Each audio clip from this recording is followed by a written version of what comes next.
এবার দেখে নিচ্ছি সিকন এক ঝলকে।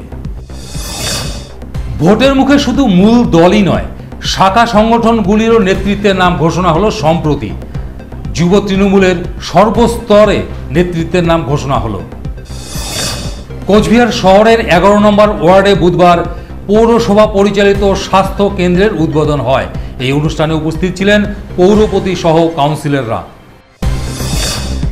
উত্তরবঙ্গ বিশ্ববিদ্যালয়ে এসএসসি নিয়োগ পরীক্ষায় অনিয়মের অভিযোগ আনল এবিভিপি, বৃহত্তর আন্দোলনে যাওয়ার হুমকি।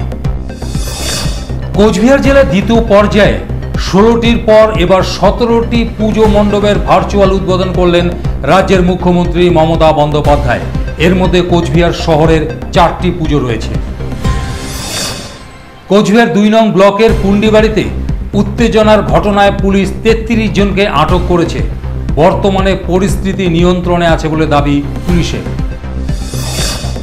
অগ্নিযুগের বীর বিপ্লবী প্রীতিলতা ওয়েদ্দেদারের স্মরণ সভা পালিত হলো কোচবিহারে। ক্ষুদিরাম স্কোয়ারে হয় এই কর্মসূচি।